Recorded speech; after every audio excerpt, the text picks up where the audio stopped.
Welcome, Willie. I will give you the floor. Thank you. I instructions.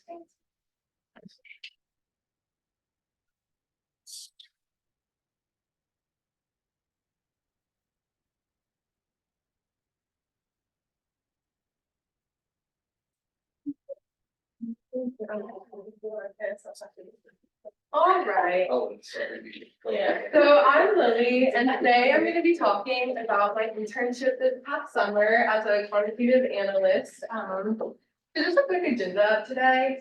We'll spend a good amount of time just talking about the internship and all of the details behind that, and then I'll spend a little bit of time talking about my path to data science, so how I got here, just because it's definitely more of an atypical path. And then lastly, I'll talk about some professional development. So if you're thinking about data science or just jobs and applications, internships in general, I think that this talk will be really beneficial, both for getting some insight into data science and just the professional development side of things. Okay, so a little bit about me. I go here, Clemson University. I'm an undergraduate student, and I'm a double major in math and secondary education. And then I recently got into Clemson's master's for data science and analytics, so I will be starting that this summer. I've done an eclectic array of things here at Clemson, so I just included some things that are highlights. But for our PAL program at Clemson, I was a student coordinator. For Clemson's Association for Women in Math, I'm currently the vice president. And then I was a recruitment counselor 1 year for recruitment. And then my internship this past summer was a global quant with Bank of America, and I will be doing that again this upcoming summer. All right, so the official role was a global quantitative analytics summer 2023 analyst. That's a lot. So whenever I refer to quant, just know that that's what I'm talking about. It was within a global risk program at Bank of America. So we'll get into that a little more in the next slide. It was located in Charlotte, North Carolina, which was Bank of America's headquarters. I thought that was really special, just that I got to work in that building. That's it right there. It's the tallest building in Charlotte, fun fact. And then just a quick overview. So interns, if you do get this internship, you can be assigned to different business groups within risk. So at a bank, there's risk for honestly anything, just to limit it and keep the bank safe. And so there's a bunch of different business groups who target different risk types, and then interns are just kind of assigned there. The internship itself gave an abundance of networking and mentorship opportunities, and I'll touch on that a lot more later. But we had the opportunity to be assigned a mentor, which was a really good opportunity, and really just helped me develop throughout the summer, get insight on the role itself. And then of course, a lot of professional development. Prior to this, prior to applying, I hadn't even built a resume. I was someone who convinced myself that I did not need one until the last minute. So a ton of work with professional development, from just interview prep to networking, building my contacts. Yeah. Okay. So the global risk program. In it, there's kind of two tiers. You have your global risk management analyst program. So typically the people I met in that program were a lot of maybe management majors. There were a lot of finance majors who were in that program. And it was a little different, definitely more on the business side of things. And then on more of like the technical side of things, there was the global quantitative analyst program. And this is what I was a part of. Just for a little context, going into this role, I was curious what kind of majors they hired, just because I'm a double major in math and education, so it's a niche double major there, and I wasn't really sure if I would even be qualified. But roles like this, they apply or hire from anywhere from computer science to physics, really just STEM majors. So consider that whenever you're thinking about applications. What you're doing now could really fit into jobs or roles that maybe you're not expecting to. So 7 key risk types. So like I mentioned, in risk, we have different risk types that basically just target different things. And I worked in credit. And then the business groups here, they're all laid out. And this was just Bank of America's. Every company's is going to be different, obviously. But I worked in EIT, Enterprise Independent Testing. So if I say EIT, again, just know that that's what I'm referring to. And then the 2-year rotational program. So that's kind of like the end goal of the internship in a way. At the end of your internship, given you're graduating, you have the potential to be offered a full-time position. It's atypical in a good way, in my opinion. So it's a full-time role. It's a great job, but it's kind of like an in-between to being an official employee and graduating from college, if that makes sense, or your master's school. And so it's a rotational, and you'll do 2 different rotations in 2 different business groups for 1 year each. So first year, maybe you're in global risk analytics, and then the next year you might be in model risk management. And where you're assigned, they take into preference, obviously, but it's really where they need you. And this just kind of gives you an opportunity to experience different parts of the bank, kind of see what you do in different roles, because again, what you're doing in each of these roles is going to differ a lot. And better pinpoint, what you like, what you're good at, and maybe what direction you do want to go whenever you leave the 2-year rotational and just enter as a regular employee. And then I was originally going to go back as a full-time position in the rotational, but then whenever I decided to go my master's, to get my master's, I retracted that, and that's why I'm going back in the summer. Okay.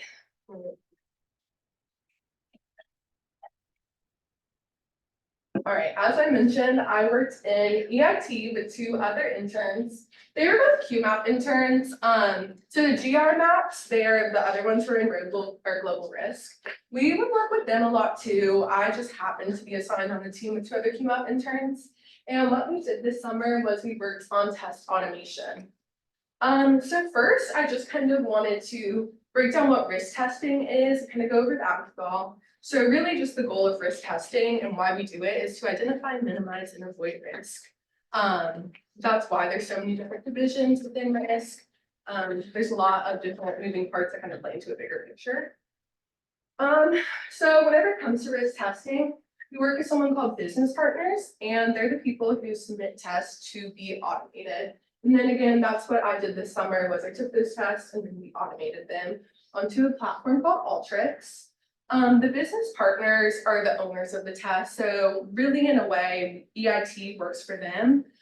We're the ones who are automating their tests, and there are a lot of benefits of it that we'll get into later.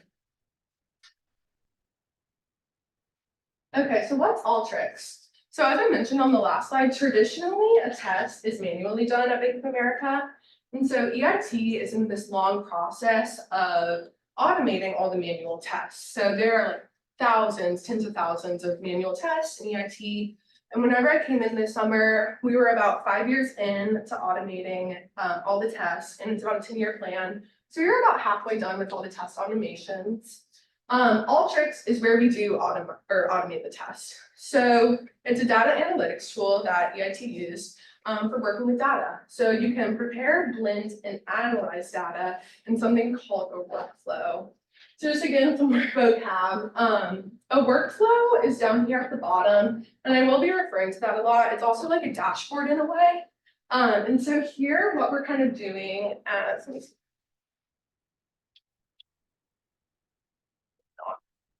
Okay, that's okay. So each of these right here are going to be databases, and then in Alteryx you have different filters like right here or right here, kind of like functions that manipulates and moves the data. And then right here you have something called a join, which makes it really, really easy to just join SQL databases. You can overlap them. Typically what we would do is we would just find columns that we want to match, and then we would make sure that there's overlap. And yeah, so it's a very simplified way of working with SQL databases, a much easier way to work with data analytics. Yeah, so benefits. As you guys can see, you don't need a ton of coding experience. The only time we've actually traditionally coded is what I'll call it, is whenever we were importing our databases. So that was working in SQL and doing it that way. But then really the rest of this was just using the drag and drop style platform. And so, like I said, just like dragging, dropping, really intuitive. Prior to the summer, I did like a 1-month kind of self-taught course on Alteryx. And again, it was super easy to learn, really intuitive. And in turn, it optimizes the coding process. So when working with SQL, debugging can be a huge problem. It can be such a time constraint. And so here, you don't have to debug, right? Again, the only thing you might need to debug is whenever you're importing the database. But really the rest is going to be really just intuitive. If there is a problem, you'll be able to identify where it is, fix it a lot faster. Just optimize the coding process that way. And then lastly, it's easy to communicate with different lines of business. So an issue with communication, whenever working in a role like EIT, where we're working with different lines of business, is that there can be a really big just knowledge difference, meaning they know a lot that I don't, and I know a lot that they don't, and just our area of knowledge doesn't overlap a lot. So having a platform like Alteryx allows you to communicate and explain a lot better. And so that way, instead of our business partners just kind of being like, well, that sounds right, like all's good, they can actually give us valuable feedback, really look at the dashboard with us, contribute to what we're doing a lot more. And then that's really beneficial for both parties. Oh, and then right here, I just kind of included an example of what a database would look like. Maybe that's a little silly, but I just wanted to show it for the join part. You can see here, that would be an example of just two very, very little SQL databases. And then that's an example of what it might look like after the join tool. So you can see that the fruits is where we have them overlapping.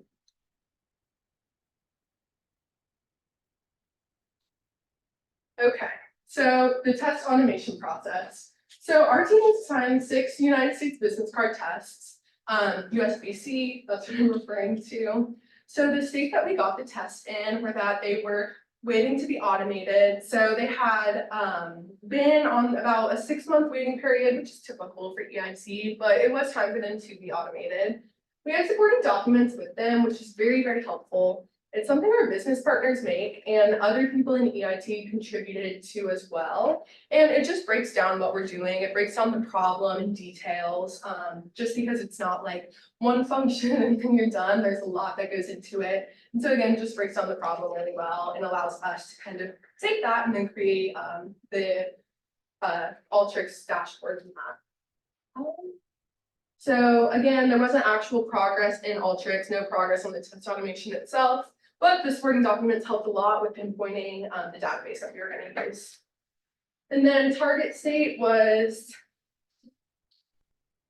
I'll do that. Okay, so target state was automation, getting them fully automated, migration, getting them migrated to the correct platform, and then implementation, getting them running on a scheduled basis. And all of these were just bi-weekly. Okay. So really quickly, the process itself, first we looked at our supporting documents and we did some test consolidation. Then we moved on to data profiling, structure and validation. And then we implemented everything on Alteryx itself. And then we worked with our business partners and implemented everything. All right, so supporting documents. Like I mentioned, we were assigned 6 USBC tests and we were able to identify 3 pairs of sister tests from that. So here I just made like a very makeshift flow chart, but you can kind of see the breakdown that way. And this really optimized our whole process this summer because now instead of creating 6 workflows, we only had to create 3. So this consolidation was really helpful for us and was actually implemented systematically into EIT. So prior to this, they weren't focused on identifying overlap in the tests that were being requested. And EIT was more just like, get the test out there. We have so many coming in, we need to be working fast. And after we kind of took the time to maybe absorb and digest the test a little bit, and see this overlap, our boss decided to systematically implement it so that other people in EIT would also have a little more time to absorb the supporting documents, really understand the test, and then see if there is overlap with another test that's on the waiting list or one that's been created. And the tests themselves, it was, let's see, let me just tell you guys what. It was credit line increase. We had auto and then manual. And then underneath credit line increase auto, that would be approval denies, credit line increase manual, so that means it's manually decided. Again, approval is declined. And then the last category was credit cards manually approved or declined. So you guys can kind of hear the exact same theme for each one, essentially just an approval or a decline. Yeah, so again, on the supporting documents, it breaks down the problem, so it has the requirement for our project outcomes, the progress to the date, and then desired outcomes of the test. And then again, test consolidation, just consolidating them to optimize our process. Okay, data profiling. So at Bank of America, there was something called database libraries, and we worked with about 2 of these. And each database library contained hundreds of databases. So it was a lot of parsing and sorting through data. This was the first time I had ever done this, and it took a lot more time than I thought it would, and that's normal. It is a very time-consuming process, and it makes sense. You're going through a lot of data. It's not something that you can necessarily just fly by whenever you're analyzing either. That kind of leads into the next point, the databases themselves.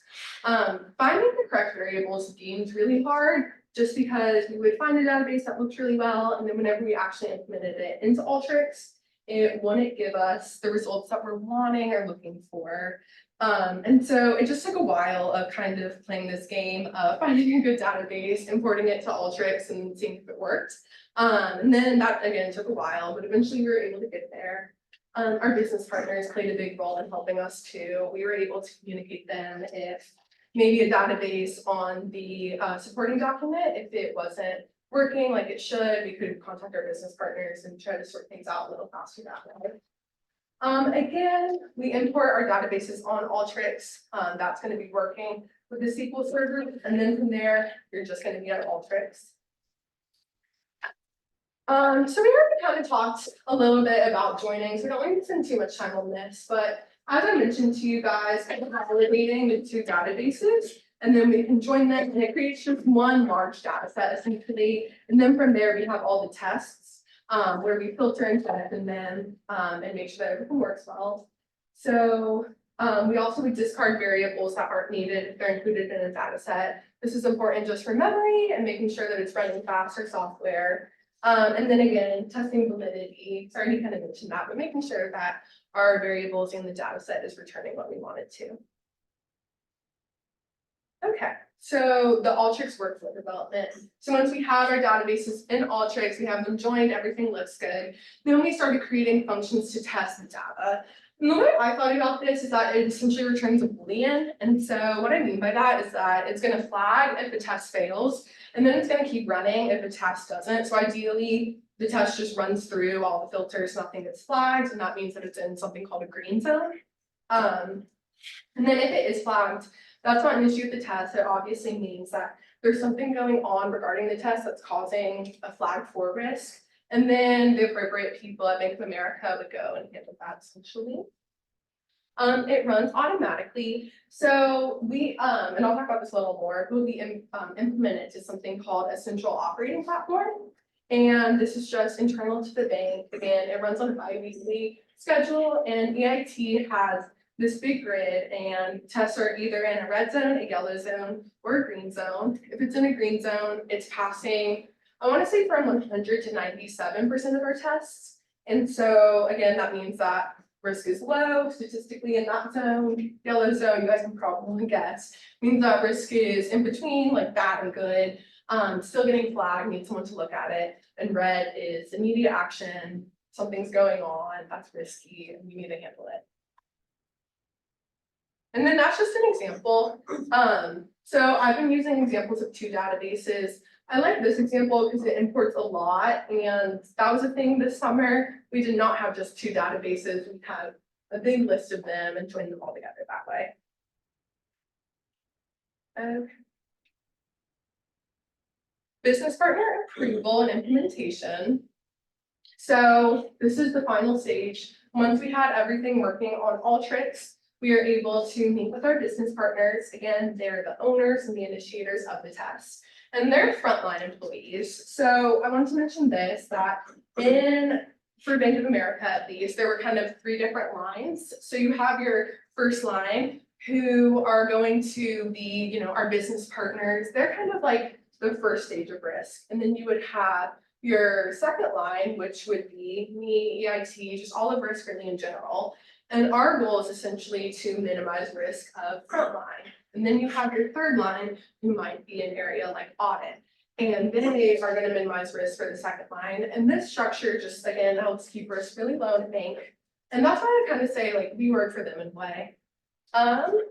Again, they answer questions, provide clarity, give us additional details where needed, and we need them to approve prior to us implementing it. Again, they're the owners, they're the boss, so we have to get their okay before we can proceed. Implementation to the central operating platform. So again, once approved, it can be implemented to this platform that's internal to Bank of America, runs bi-weekly, flags if the test fails, and that's really it.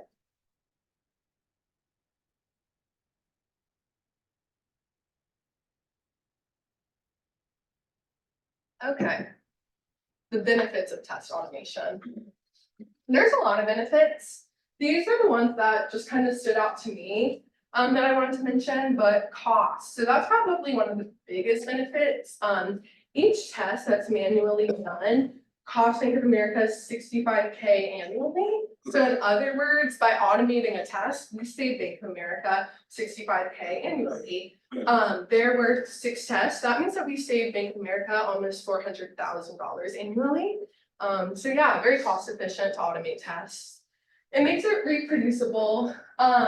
Whenever you're working in software like Python or R, it's not considered reproducible because different things can make it very temperamental is always how I would describe that. So let's say you have a different version of R, right? You can't just then copy and reproduce it that way. The whole thing probably won't compile all together. Whenever you're working with Alteryx, it's a cloud-based server. So what that means is that it makes it a lot easier to collaborate, work together. Again, just making it reproducible. And then you have accuracy. So with test automation, you're able to eliminate the factor of human error. Inevitably, humans will make mistakes. And so in automation, you can just eliminate that factor, which in turn makes it more accurate. And kind of tying into that, it builds the capacity because something automated has a much higher capacity than maybe a human does. So you can work with more data, which in turn makes it more reliable. Time. From the test running itself to the whole process, it's really time efficient. Again, the time it would take someone to manually do a test is much longer than it takes to run it automatically. And then again, it also is running on an automatic basis, which already optimizes time that way. And then the last benefit is just debugging. And that's more of a benefit of, Alteryx versus just working with traditional SQL databases. But I really do think that that's I think that data science is moving more towards cloud-based servers like Alteryx, and so that's why I wanted to that. Okay, so how did I get to data science? I have had an atypical experience here at Clemson. So I came into Clemson really not thinking about what I wanted to do, if I'm being completely honest. I didn't even know what my favorite subject in school was. And so I was initially a nutrition major because I wanted to help people that way in the healthcare field. But I did not realize that nutrition was so chemistry heavy. And so my first semester was really rocky and I failed chemistry. I'll go ahead and tell you all that. And I felt very lost. I didn't know what I wanted to do. So I went to Clemson's Career Center for Career and Development because I heard a bunch of older people, as in a sorority, a bunch of sorority sisters being like, go there, take the test. You need to have a better grasp on what you're good at, what you like. So I did it, and it told me that I was good at working with people, and I love people. So I switched to pre-business because that's general. Pre-business felt general, and it felt like a good route to be on for where I was at. So that all happened within first semester. It's been quite a crazy semester, but I'm so thankful for how things ended up. So from there, that first semester, I was also in my first calculus class. And in high school, I took the stats route. So I had never even taken calculus prior to coming here. and I loved it. I always loved math, but I never like pinpointed that, if that makes sense. I was always just like, it's fun and I like it, and I would always notice my peers complaining and me not Which feeling the calculus same. class were you in? I was in business calc. Right, I was thinking that might have been the path that you took, so did you then go on to 1060 or how did you? So let's see, so I actually went on to 2070 because I didn't switch from business initially, and so I kept business for another semester. And then in 1070, I really was like, okay, I love math and I want to do something with it. And I actually wanted to be a teacher as a PAL. And so then I switched into the double major program, if that makes sense. Okay. And so then I had to start over and I started at business or calculus 1, and then I had to go through all the calcs. So it's just not Okay. major, yeah. So, but it was in the business calculus class that I was like, okay, I really like this. Truthfully, I felt like it was one of the only classes that I actually felt capable in. Again, I was failing chemistry and I was doing so mediocre in my other classes, and in calculus, I really felt a lot more confident and I was able to help my peers, which was really special to me. And in turn, it made me want to be a PAL leader. And long story short, as a PAL leader here at Clemson, I was like, okay, I love this and I want to teach. Long story short, quickly get into my double major. I decided that I didn't want to teach, not traditionally. I absolutely love education, and I would love to go into it one day, do not get me wrong. But teaching traditionally, there's a lot of reasons why I don't want to go into that. But I decided to keep the double major. There's a great scholarship with it, and just use my mathematics degree. And also I love education, so I want to keep that for that reason. Yeah, so here I am now, a double major, math and education, and I'm like, I'm gonna use my math degree, but I don't know what I want to do with it. And so that's whenever I got into job exploration, research. Really the two categories of research I did was merely looking things up on the internet and talking to people. So talking to people that honestly I looked up to in regards to where they were going in their professional careers, and talk to people that maybe there wasn't overlap with math and maybe there was a lot. And from that, I was able to learn about the field of data science, and I decided I wanted to pursue it. So why data science? There are a lot of reasons, and I will say, I think that, I'll say this first. I think it's important to ask yourself what's important to you in a career, because everyone in this room is going to have a different answer, and that's a good thing. We all have different values, so kind of pinpoint what's important to you on that note. And then these are just 4 big ones for me. Again, there was a lot, but on a logistic note, it's an emerging field, so that means stability with the job, and I am someone who wants that in a career. Yeah, and so it being emerging, it being a stable field to enter, that sounds good to me. It has a work-life balance, a really good one. A lot of people who are maybe computer scientists who consider being programmers, they end up going into the quant role just because this job, it's so similar whenever it comes to maybe like pay or things like that to the job of a programmer, but truthfully, you have a much better work-life balance. You have that 9 to 5, right? And it won't be something where maybe you have to go in at 8 p.m. on a Saturday, where that might happen if you're a programmer. So a lot of former programmers were talking to me about that, and that's why they ended up wanting to go into this route. And then opportunities. So I'll kind of go into a little bit of depth here. There are a ton of opportunities in data science, and it's not just the corporate route. I remember last year at the Math for All conference, a data scientist was speaking, and he was talking about how he worked for a nonprofit doing research on war crimes and genocide. And I just thought that that sounded so cool, right? And just like, I would have never thought that you could do something like that with data science. But the reality is if you think about it, a data scientist is really needed in a lot of places that maybe, again, you might not typically know needed. And I really like that. It presents a lot of cool opportunities. I was just talking to you about this, but I'm not so sure I want to work corporate forever. Really not sure even like short term if that's what I want to do. Especially while I'm young, I would love to be able to like give back to the world and contribute maybe in a different way. But again, that's no judgment, and I loved working corporate at the same time. I think it's just asking yourself what's important to you. And then lastly, I enjoy the work. That's really important for me. I don't want to be doing something that I'm not liking, just for a job. If I have the opportunity to do something that I really do love, I'm definitely going to take it. And then my goals. So for now, my goals are to first finish my master's in data science. And then my next goal would probably be to start full term unless another opportunity arises, and maybe that will change.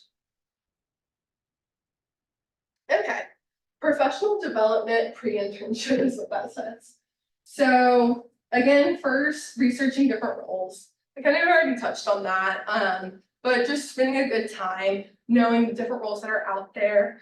The other thing I wanted to touch on with this was researching different roles in different companies. So I went to the Clemson Career Fair, and going into it, I did a lot of research on the companies that would be there and the different roles that they were kind of marketing there. And it gave me just honestly a big catalog of different things I could look into while I was there. And this is really important because different companies have different values. And so finding one that aligns with yours is going to make your life better. So just doing the research that way, I think is important too. Resume building, I'm sure we've all heard it, but it's important to put time into a good resume, I would argue. Again, I haven't even built my resume whenever I was applying to internships, and cumulative, I probably spent like 24 hours on it. So they're time consuming. It's probably good to put in the time though. And I just did it on a gradual basis, so it wasn't overwhelming. Just like every Friday after class, you know, an hour into it or whatever works for you. Oh, and then get second eyes on your resume. It's really easy to miss things, especially if you're staring at a black and white document for hours. So get a second pair of eyes on it, and I promise they'll catch things and improvements that you can make. Networking, I already talked about that a lot, but build your network. Clemson Career Fairs, go to them. I made an awesome contact at the Clemson Career Fair, and I would argue that that contact really helped me get this role. Interview prep. I spent a long time prepping for the interviews. Obviously, you don't want to have a script going into an interview, but you don't want to be blindsided to questions that they're going to ask. And I found that through just preparing for interviews, you actually have a lot of control over that. Inevitably, you will be asked questions that you didn't prepare for, but the more you prepare, the less likely that'll happen.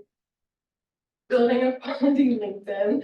All right, so this one I'm a little like iffy on because I don't think it's a make or break kind of thing, where a resume, I would say, yeah, you need that. But I think it helps a lot. And I think it's a good way to showcase yourself if you have the time to put it together. It's really easy for recruiters to just click on your profile, learn a lot about you, maybe even get a feel for your personality that way. So. All right, so professional development during and after the internship. Probably the biggest thing, real world experience.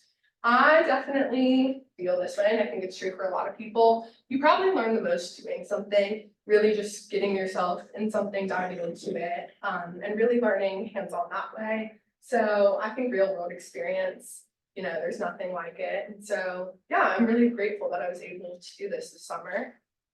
And then there's networking. So this summer, there were days, maybe even like a couple weeks where things were slower and I had a lot more downtime at work. Interns did different things with their time. I made a big goal to go network with people because the way I saw it was that I had time on my hands and there were plenty of people who would love to meet interns. And, you know, maybe if you're thinking about being an intern, they love to talk to interns. I don't know why, but they love the interns and they think that we're new with new ideas. And it's really easy to be like, hey, I'm interning, can we grab a coffee? And I think I was only told no a handful of times just because they're busy. Again, they want to help us learn and develop and special with them. So through that, I was able to network with some really awesome people at the bank, Clemson alumni, other interns in different programs. And I was able to just meet people that way. I don't know, good way to even just make friends. Hard soft skill development. So I developed a lot on both ends. On a technical note, you know, I definitely am less versed in the programming area. So going into this summer, I had only learned Java and Alteryx technically. So again, developed a lot with Alteryx, developed a lot with SQL, and then also Excel and PowerPoint. I didn't, especially PowerPoint, I did not foresee that being a big development, but I spent a lot of time on it. And then soft skills, I would say leadership was a big soft skill that I developed on. On the team with 2 other interns, I was the project manager. So what that means is I was kind of the one who was getting us into the weekly meetings, creating goals that kept us on track and made sure that, we were getting the work done by the end of the summer. And then I would also say on a soft skill note, communication, develop that not only within my team, but really communicating with the different lines of business. I think communication can get you really, really far, but something I didn't consider was that it's worth the thought, it's not necessarily intuitive. So thinking about how you're going to communicate things, thinking about who your audience is, maybe how you want to phrase things can go a long way. And then mentorship. So we had a mentor program, Bank of America, and I was assigned someone who was a former QMAP intern, now in the 2-year rotational. And that was such a good opportunity because I was really able to ask honest questions, really get a feel. I know sometimes I felt like worried that maybe people weren't being too truthful and they were just saying what I wanted to hear, saying the positive, which is great, but I also like, people being realistic with things. And so I found that through my mentor, she was able to be very realistic with me, get a really good layout of what it looked like being in the full-time role, and also just getting mentorship with like adjusting, going from college, living in a city, and I've lived in the city before on my own. So she was able to help me a lot on that note.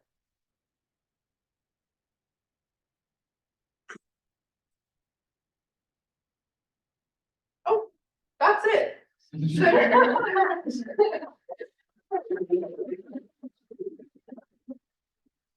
And now we have time for questions.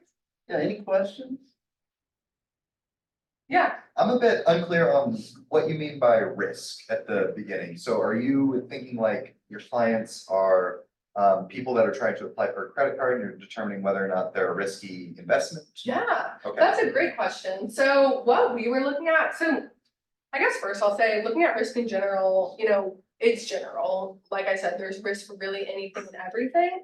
What we were looking at specifically though was making sure that Bank of America wasn't doing something that's risky. So what I mean by that, if we're approving somebody to do a credit line increase on their credit card, if we approve them, there are reasons why we approve them. If we decline them, there are reasons why we decline them. So a really easy example is you can't decline somebody because their name is Jim and you don't like the name Jim, that's illegal. So doing things like that is kind of what I think is risk.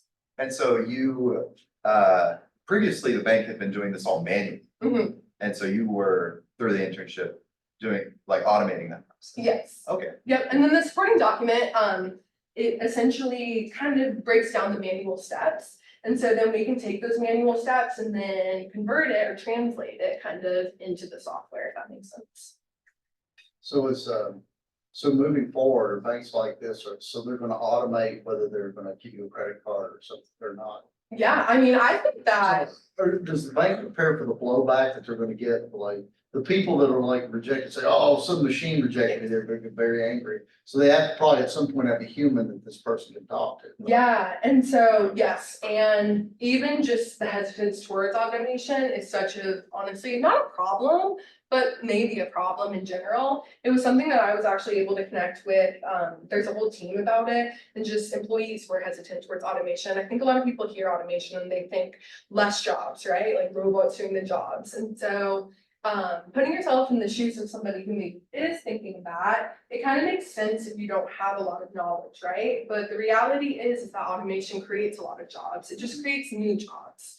And so at the bank, part of what I worked on with them was just educating the employees on that. And so instead of being mad at people for being hesitant towards automation, maybe thinking about why they are hesitant towards automation, and then just informing them, because I wouldn't be here like, yeah, less jobs for people, there's reasons why I'm headed that way. Does that answer your question? Yeah.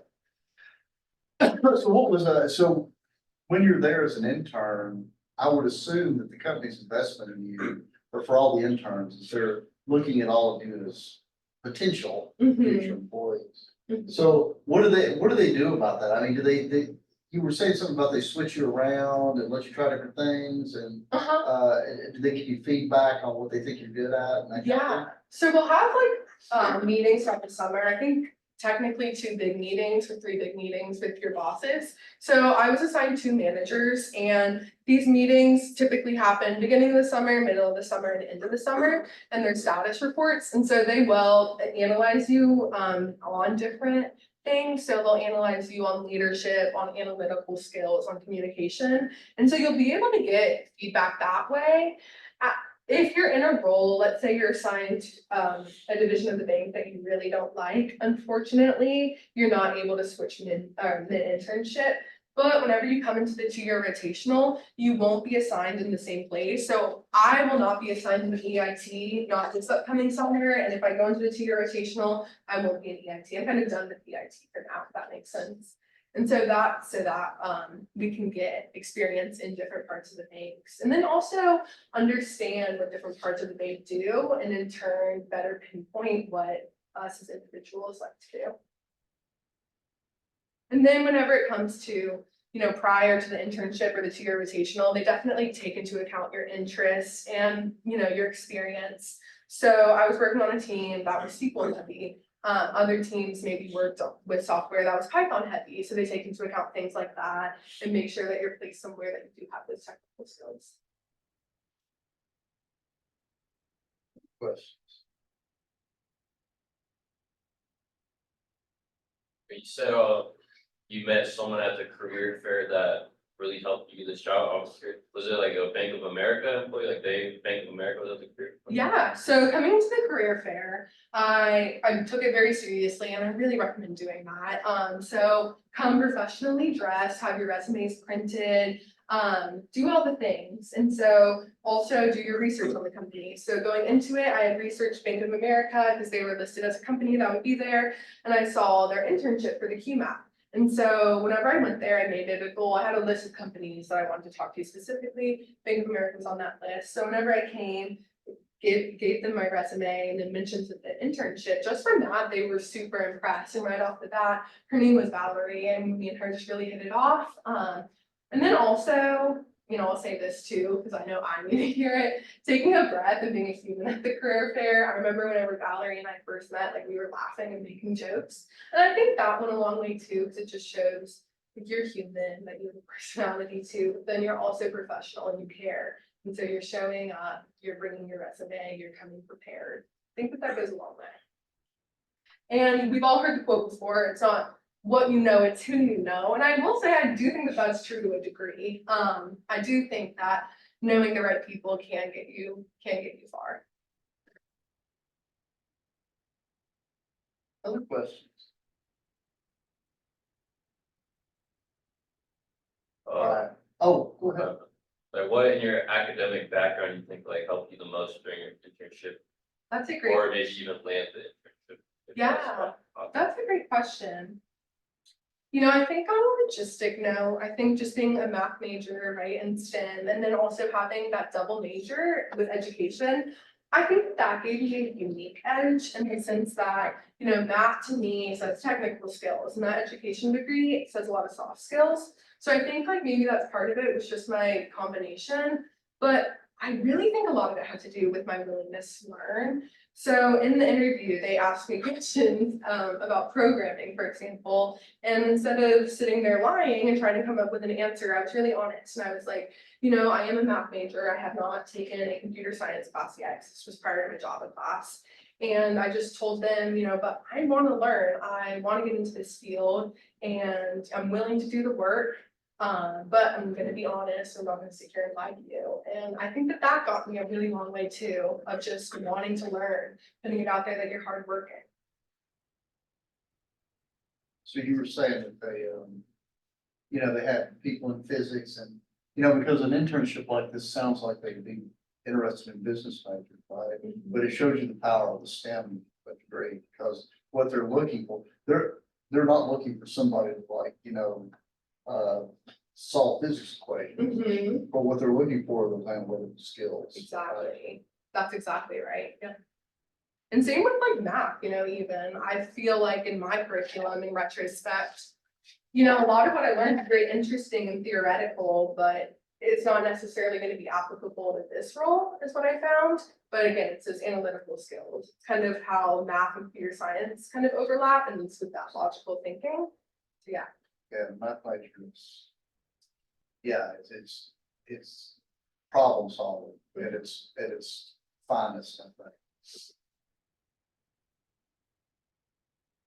I think this will be my last question. no, I love them, keep I going. don't know anything about the data science masters here, so I was wondering, like, could you do a quick rundown about it, or like, Yeah. what classes you plan to take within it? Yeah, so it is gonna be with 2 colleges, so it's gonna be math and statistics, and then a little bit of computer science and programming, and then you're also gonna have your College of Business. You have 3 different tracks you can do a full-time track, you can do part-time, I guess, track A, which would take 3 years, and then you can do part-time track B, which would take 5 years. The part-time tracks are meant for people who are full-time employees, you don't have to be a full-time employee, but it's meant for full-time employees who are also wanting to complete their masters. Or again, you can do the full-time student track, and that's wherever you focus on school, and then you get that done within 1.5 years. And so currently that's the track I'm on. I might switch tracks down the road, but again, for right now, I plan on going in full-time. And then I don't know if I mentioned this, but it's a fully online program. They do in-person opportunities, different network opportunities here and there. So I'm choosing to stay in the Clemson area, even though it's fully online, but that's a little rundown of the program itself. Okay, thanks. You're welcome. Do you know how many courses are involved in that? I think it's 30 credit hours.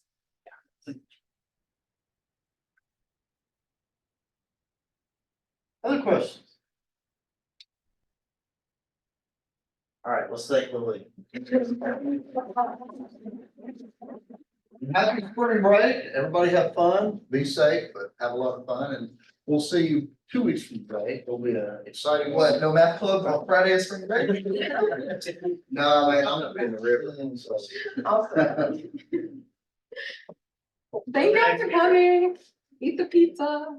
Yes. Rule math, so, yeah. Who's the next speaker?